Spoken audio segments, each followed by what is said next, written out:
ಶ್ರೀಗುರುಭ್ಯೋ ನಮಃ. ಹರಿ ಓಂ. ಗುರುಬ್ರಹ್ಮ ಗುರುವಿಷ್ಣು ಗುರುದೇವೋ ಮಹೇಶ್ವರಃ. ಗುರುಸ್ಸಾಕ್ಷಾತ್ ಪರಬ್ರಹ್ಮ ತಸ್ಮೈ ಶ್ರೀ ಗುರವೇ ನಮಃ. ಗುರವೇ ಸರ್ವಲೋಕಾನಾಂ ವಿಷಯೇ ಭವರೋಗಿಣಾಂ ನಿಧಯೇ ಸರ್ವವಿದ್ಯಾನಾಂ ಶ್ರೀ ದಕ್ಷಿಣಾಮೂರ್ತಯೇ ನಮಃ. ಶ್ರೀ ಸದ್ಗುರು ಚರಣಾರವಿಂದಾಭ್ಯಾ ನಮಃ. ಸದ್ಗುರು ಚರಣಾರವಿಂದಕ್ಕೆ ಪಾದಾರ್ಪಣೆ ವಂದನೆಯನ್ನು ಮಾಡುತ್ತಾ, ವಿಶೇಷವಾಗಿ ಮತ್ತೊಮ್ಮೆ ಪರಿಶ್ರಮ ಮಾಧ್ಯಮ ವೀಕ್ಷಕರಿಗೆಲ್ಲ ಮತ್ತೊಮ್ಮೆ ಹಾರ್ದಿಕ ಸ್ವಾಗತವನ್ನು ಕೋರ್ತಾ ಇದ್ದೇವೆ. ಹಿಂದಿನ ಸಂಚಿಕೆಯಲ್ಲಿ ನಾವು ಶ್ರೀರಾಮನವಮಿಯ ವಿಶೇಷ ಹಾಗೂ ಆ ವಿಶೇಷ ಪೂಜಾ ಕೈಂಕರ್ಯವನ್ನು ಹೇಗೆ ಮಾಡಬೇಕು ಅನ್ನೋ ತಿಳಿಸ್ಕೊಟ್ವಿ. ಅದೇ ರೀತಿಯಾಗಿ ನಮ್ಮ ಭರತ ಭೂಮಿಯಲ್ಲಿ ಯುಗಾದಿ ಅಂತ ಹೇಳುವಂಥದ್ದು, ಅಂದರೆ ಯುಗಾದಿ ಹಬ್ಬದ ವಿಶೇಷ ಹಾಗೂ ಈ ಒಂದು ಯುಗಾದಿ ಹಬ್ಬದಿಂದ ಎಲ್ಲ ರಾಶಿಯವರೆಗೂ ಅಂದರೆ 12 ರಾಶಿಗಳ ಫಲಾನುಫಲ ಹೇಗಿರುತ್ತೆ, ಯಾವ ಸ್ಥಾನದಲ್ಲಿ ಯಾವ್ಯಾವ ಗ್ರಹಗಳು ಸ್ಥಿರವಾಗಿರ್ತಕ್ಕಂಥದ್ದು, ಅದರಿಂದ ಫಲಾನುಫಲ ಎನ್ನುವಂಥದ್ದು ಒಂದು ಸಣ್ಣ ಮಾಹಿತಿಪೂರ್ವಕವಾಗಿ ನಿಮಗೆ ಈ ಒಂದು ವಿಚಾರವನ್ನು ತಿಳಿಸ್ಕೊಡ್ತಾ ಇದ್ದೇವೆ. ಅದೇ ರೀತಿಯಾಗಿ ಯುಗಾದಿ ಅಂದರೆ ಏನು? ಯುಗ ಆದಿ, ಒಂದು ಯುಗ ಕಳೆದು ಮತ್ತೊಂದು ಯುಗ ಆರಂಭವಾಗುವುದನ್ನು ನಾವು ಯುಗಾದಿ ಅಂತ ಹೇಳ್ತೇವೆ. ಯಾಕೆಂದರೆ ಆದಿ ಮತ್ತು ಅಂತ್ಯ ಅಂತ ಹೇಳುವಂಥದ್ದು ಎರಡು ಪದದ ಅರ್ಥ ವಿಚಾರ ತಿಳ್ಕೊಳ್ಳೋಣ. ಆದಿ ಅಂದರೆ ಪ್ರಾರಂಭ, ಅಂತ್ಯ ಅಂದರೆ ಎಲ್ಲರಿಗೂ ಗೊತ್ತಿರ್ತಕ್ಕಂಥ ವಿಚಾರ. ಈ ಆದಿ ಅನ್ನುವಂಥ ಪದವನ್ನು ಒಂದು ಯುಗವನ್ನು ಸಮರ್ಪಣೆ ಮಾಡಿ, ಅಂದರೆ ಒಂದು ಸಂವತ್ಸರವನ್ನು ನಾವು ಪೂರ್ಣವನ್ನಗೊಂಡು ಮತ್ತೊಂದು ಸಂವತ್ಸರವನ್ನು ಪ್ರಾರಂಭ ಮಾಡುವಂಥದ್ದನ್ನು ನಾವು ಯುಗಾದಿ ಅಂತ ಹೇಳುವಂಥದ್ದು. ಮೊದಲಿಗೆ ಈ ವರ್ಷದ ಯಾವ ಸಂವತ್ಸರ ಬಂದಿದೆ ಅಂತ ತಿಳ್ಕೊಳ್ಳೋಣ. ಈ ವರ್ಷ ಶ್ರೀ ಕ್ರೋಧಿನಾಮ ಸಂವತ್ಸರವನ್ನು ನಾವು ಪಾಲನೆ ಮಾಡಬೇಕಾಗುತ್ತೆ. ಈ ಕ್ರೋಧಿನಾಮ ಸಂವತ್ಸರಕ್ಕೆ ಅಧಿಪತಿ ಮಂಗಳ ಅಂತ ಹೇಳುವಂಥದ್ದು, ಅಂದರೆ ಈ ವರ್ಷದ ರಾಜ ಮಂಗಳ ಅಂತ ಹೇಳುವಂಥದ್ದು. ಈ ಮಂಗಳನ ಯಾಕೆಂದರೆ ಮಂಗಳವಾರ ಯುಗಾದಿ ಹಬ್ಬ ಆಚರಣೆ ಮಾಡೋದ್ರಿಂದ ಯಾವ ವಾರ ಬರುತ್ತೆ ಅವತ್ತೇ ಆ ರಾಜನಾಗಿ ಸ್ಥಾನವನ್ನು ಅಲಂಕರಿಸ್ಕೊಳ್ಳೋದು ವಿಶೇಷ. ಇದು ಮೊದಲಿಗೆ ತಿಳ್ಕೊಬೇಕು. ಯಾಕಂದರೆ ಯುಗಾದಿ ಹಬ್ಬ ಯಾವತ್ತು ಬರುತ್ತೆ, ಆ ಬರುವಂತಹ ದಿನ ಯಾವ ದಿನವಾಗಿರ್ತದೆ, ಸೋಮವಾರವಾಗಿರ್ಬೋದು, ಮಂಗಳವಾರ ಆಗಿರ್ಬೋದು, ಬುಧವಾರ ಆಗಿರ್ಬೋದು, ಈ ವಾರದ ವಿಶೇಷಗಳಲ್ಲಿ ಯಾವ ದಿನ ನಾವು ಯುಗಾದಿ ಹಬ್ಬವನ್ನು ಆಚರಣೆ ಮಾಡ್ತೇವೆ ಅವನೇ ರಾಜನಾಗಿ ಈ ಕ್ರೋಧಿನಾಮ ಸಂವತ್ಸರವನ್ನು ಮುನ್ನಡೆಸುವಂತಹ ಅಧಿಕಾರವನ್ನು ತಗೋತಾನೆ. ಮೊದಲಿಗೆ ಈ ಯುಗಾದಿನಾಮ ಸಂವತ್ಸರದಲ್ಲಿ ಯಾವ ಯಾವ ರಾಶಿಗಳಿಗೆ ಯಾವ ಯಾವ ಸ್ಥಾನದಲ್ಲಿ ಏನೆಲ್ಲ ಫಲ ಇದೆ ಅಂತ ತಿಳ್ಕೊಳ್ಳೋಣ. ಮೊದಲಿಗೆ ಮೇಷರಾಶಿ ಅಂತ ಹೇಳುವಂಥದ್ದು. ಈ ಮೇಷರಾಶಿಯಲ್ಲಿ ಈಗ ಸದ್ಯಕ್ಕೆ ಗುರು ಸ್ಥಾನವನ್ನು ಪಡೆದುಕೊಂಡಿದ್ದು, ಇನ್ನು ಕೇವಲ ಮೇ 1ನೇ ತಾರೀಕಿನವರೆಗೂ ಕೂಡ ಗುರು 1ನೇ ತಾರೀಕಿನವರೆಗೂ ಮೇಷರಾಶಿಯಲ್ಲಿ ಸಂಚಾರ ಮಾಡುವಂಥದ್ದು. ಅದೇ ರೀತಿಯಾಗಿ ಮೇಷರಾಶಿಗೆ ವ್ಯಯ ಅಂದರೆ 12ನೇ ಸ್ಥಾನದಲ್ಲಿ ರಾಹು ಸಂಚಾರ ಮಾಡಲಿದ್ದು, ಈ ಒಂದು ಮೇ 1ನೇ ತಾರೀಕಿನ ನಂತರ ಗುರು ಬಲ ಪ್ರಾಪ್ತವಾಗ್ತದೆ ಅಂತ ಹೇಳುವಂಥದ್ದು. ಆದರೆ ಗುರು ಹೋಗಿ ವೃಷಭ ರಾಶಿಯಲ್ಲಿ ಕೂರುವಂಥದ್ದು. 2ನೇ ಧನಸ್ಥಾನದಲ್ಲಿ ಗುರು ಕೂತ್ಕೊಳ್ಳೋದ್ರಿಂದ ಮೇಷರಾಶಿಯವರಿಗೆ ಸ್ವಲ್ಪ ಎಲ್ಲವೂ ಕೂಡ ಒಳ್ಳೆಯದಾಗುವಂಥ ಸಾಧ್ಯತೆಗಳು ಬಹಳ ಇದೆ. ಅದೇ ರೀತಿಯಾಗಿ ವೇದಲ್ಲಿ ರಾಹು ಇರೋದ್ರಿಂದ ಆ ರಾಹುವಿನ ಸ್ಥಾನವನ್ನು ಮುಖ್ಯವಾಗಿ ಗಮನಕ್ಕೆ ತಗೋಬೇಕಾಗ್ತದೆ. ಈ ರಾಹು ದೋಷ ಒಂದು ಪರಿಹಾರವನ್ನು ಮಾಡಿಕೊಂಡ್ರೆ ಎಲ್ಲವೂ ಮೇಷರಾಶಿಯವರಿಗೆ ಸ್ವಲ್ಪ ಮಟ್ಟಿಗೆ ಸುಧಾರಣೆಯನ್ನು ಕಾಣುವಂಥ ಸಾಧ್ಯತೆಗಳು ಬಹಳ ಇರ್ತದೆ. ವಿಶೇಷವಾಗಿ ಸುಬ್ರಹ್ಮಣ್ಯನ ಆರಾಧನೆ ಹಾಗೂ ಪರಮೇಶ್ವರನ ಆರಾಧನೆ ಮಾಡೋದ್ರಿಂದ ಎಲ್ಲವೂ ನಿಮಗೆ ಶುಭವಾಗಿ ಒಳ್ಳೆಯದಾಗ್ತದೆ. ಅದೇ ರೀತಿಯಾಗಿ ವೃಷಭ ರಾಶಿ, 2ನೇ ರಾಶಿ ವೃಷಭ ರಾಶಿ ಅಂತ ಹೇಳುವಂಥದ್ದು. ಈ ವೃಷಭ ರಾಶಿಯಲ್ಲಿ ಮೊದಲೇ ಹೇಳಿದಂತೆ ಈಗ ಮೇ 1ನೇ ತಾರೀಕು ಜನ್ಮಕ್ಕೆ ಗುರುಪ್ರವೇಶವಾಗುತ್ತೆ. ಆ ಜನ್ಮಕ್ಕೆ ಗುರುಪ್ರವೇಶವಾದಾಗ ಜನ್ಮದಲ್ಲಿ ಯಾವುದೇ ಗ್ರಹ ಇದ್ದರೂ ಕೂಡ ಫಲ ಅಷ್ಟು ಅಪೇಕ್ಷೆ ಇಲ್ಲದೆ ಇರತಕ್ಕಂಥದ್ದು. ಯಾಕೆಂದರೆ ಜನ್ಮದಲ್ಲಿ ನಡೆಯುವಂತಹ ಸಂದರ್ಭದಲ್ಲಿ ಅಷ್ಟು ಸಾಮಾನ್ಯವಾಗಿ ಫಲವನ್ನು ಬಿಟ್ಟುಕೊಡೋದಿಲ್ಲ. ಯಾಕಂದರೆ ಎಲ್ಲ ಫಲಾನುಫಲವನ್ನು ಜನ್ಮಗುರು ತಗೋತಾನೆ ಅಂತ ಹೇಳುವಂಥದ್ದು. ಆದ್ದರಿಂದ ಆ ವೃಷಭ ರಾಶಿಯವರು ಗುರುವಿನ ಆರಾಧನೆ ಮಾಡೋದರಿಂದ ಸಮಸ್ತ ಶುಭವನ್ನು ಫಲವನ್ನು ತಗೋಬಹುದು. ಅದೇ ರೀತಿಯಾಗಿ ಮಿಥುನ ರಾಶಿ ಅಂತ ಹೇಳಿ 3ನೇದು ಮಿಥುನ ರಾಶಿ ಅಂತ ಹೇಳುವಂಥದ್ದು.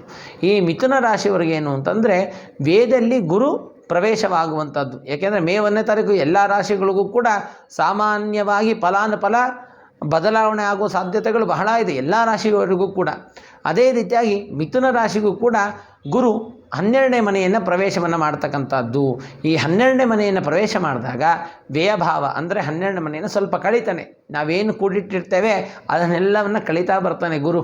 ಆದ್ದರಿಂದ ಆದಷ್ಟು, ಯಾಕೆಂದರೆ ಮಿಥುನ ರಾಶಿಯವರಿಗೆ ಅಧಿಪತಿ ಬುಧ.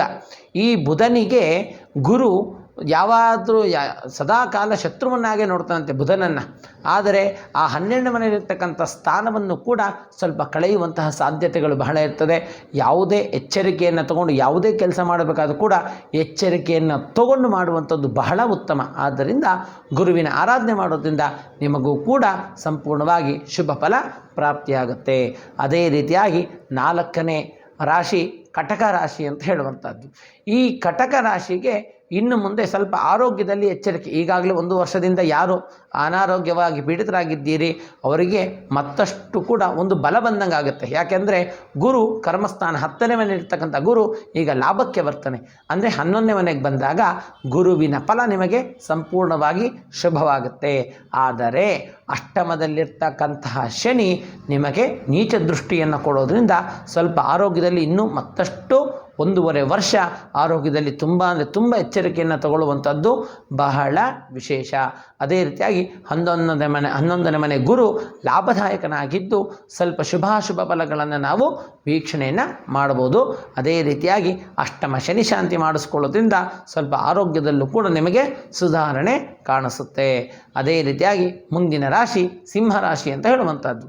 ಈ ಸಿಂಹರಾಶಿಗೆ ಗುರು ಕರ್ಮಸ್ಥಾನದಲ್ಲಿ ಇರ್ತಕ್ಕಂಥದ್ದು. ಅಂದರೆ 10ನೇ ಮನೆಗೆ ಪ್ರವೇಶವನ್ನು ತಗೋತಾನೆ. ಯಾರಿಗೆ? ಸಿಂಹರಾಶಿಯವರಿಗೆ.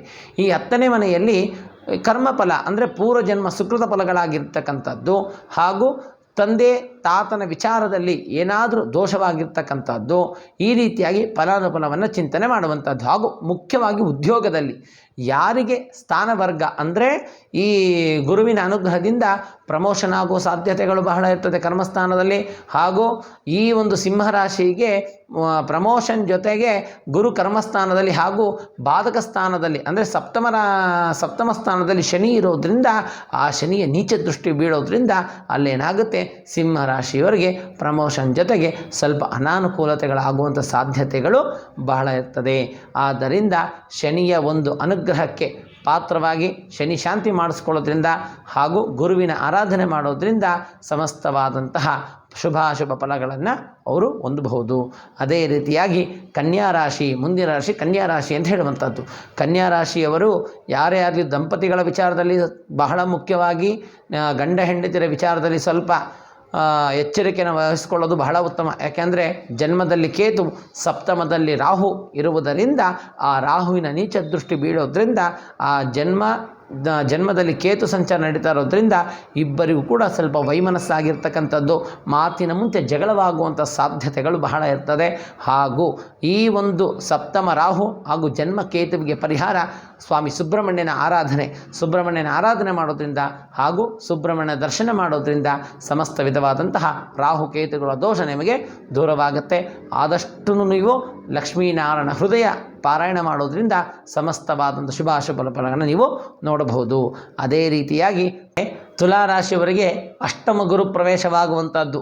ಈ ಅಷ್ಟಮ ಗುರು ಏನಾದರೂ ಇಷ್ಟು ದಿವಸಗಳ ಕಾಲ ಗುರುಬಲ ಪ್ರಾಪ್ತವಾಗಿತ್ತು. ಯಾರಿಗೆ? ತುಲಾರಾಶಿಯವರಿಗೆ.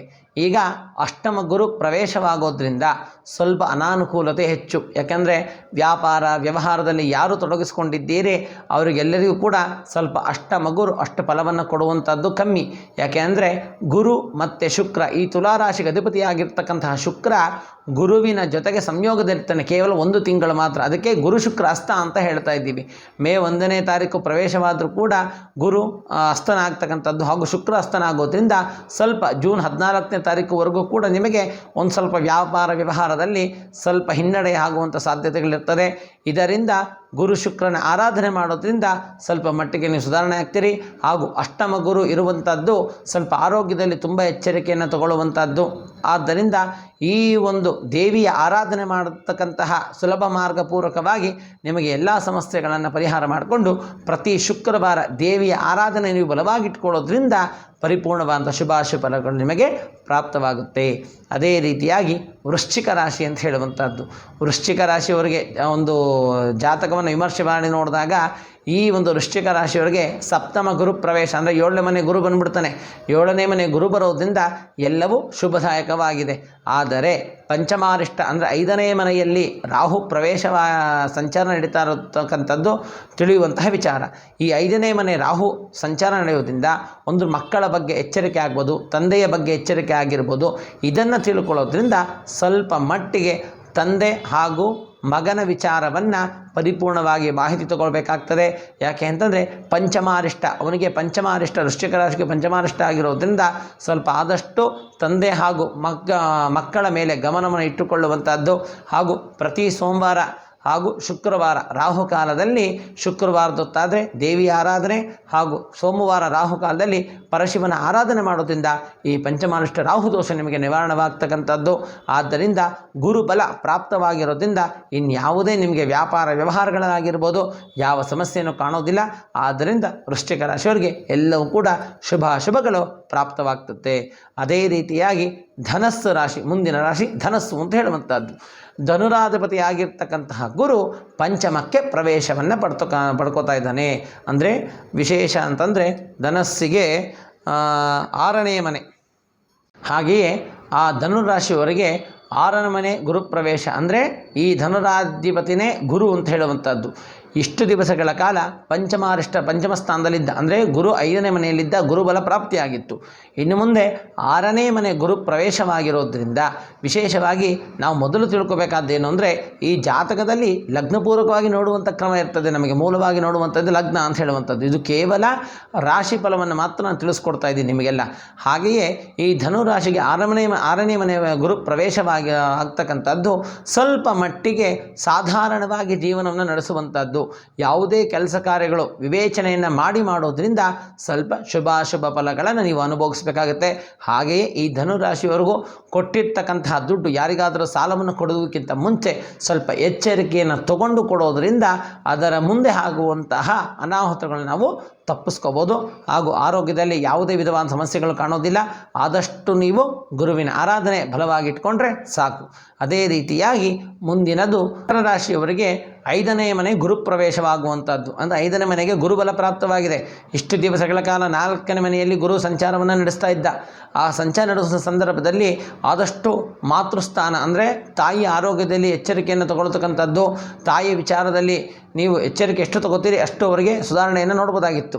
ಆದರೆ ಈಗ ಪಂಚಮಾರಿಷ್ಟ 5ನೇ ಮನೆ ಗುರು ಪ್ರವೇಶವಾಗ್ತಾ ಇರೋದ್ರಿಂದ ಆದಷ್ಟು ಮಕ್ಕಳ ವಿಚಾರದಾಗೂ ತಂದೆಯ ವಿಚಾರದಲ್ಲಿ ನೀವು ಗಮನವನ್ನು ತಗೊಂಡು ವ್ಯಾಪಾರ ವ್ಯವಹಾರಗಳಲ್ಲಿ ಸರ್ವತೋಮುಖ ಅಭಿವೃದ್ಧಿಯನ್ನು ಕಾಣಬಹುದು. ಆದರೆ ಎಲ್ಲರಿಗೂ ಕೂಡ ಜೂನ್ 14 ನಂತರವೇ ಈ ಮಕರ ರಾಶಿಯವರಿಗೆ ಶುಭ ಫಲಗಳು ಪ್ರಾಪ್ತವಾಗ್ತದೆ. ಆದಷ್ಟು ನೀವು ಸ್ವಾಮಿ ಶನೈಶ್ಚರನ ಆರಾಧನೆ ಹಾಗೂ ಕಾರ್ತ್ಯವೀರಾರ್ಜುನ ಜಪವನ್ನು ಮಾಡೋದ್ರಿಂದ ನಿಮಗೆ ಶುಭ ಫಲಗಳು ಪ್ರಾಪ್ತವಾಗುತ್ತೆ. ಅದೇ ರೀತಿಯಾಗಿ ಮುಂದಿನ ರಾಶಿ ಕುಂಭರಾಶಿ ಅಂತ ಹೇಳುವಂಥದ್ದು. ಈ ಕುಂಭರಾಶಿಗೆ ಏನು ಅಂತಂದರೆ 7.5 ವರ್ಷ ಶನಿಕಾಟದಲ್ಲಿ ಮಧ್ಯಮ ಶನಿ ಅಂತ ಹೇಳುವಂಥದ್ದು. ಅಂದರೆ ಜನ್ಮದಲ್ಲಿ ನಡೆರ್ತಕ್ಕಂಥದ್ದು ಮಧ್ಯಮ ಶನಿ ಅಂತ.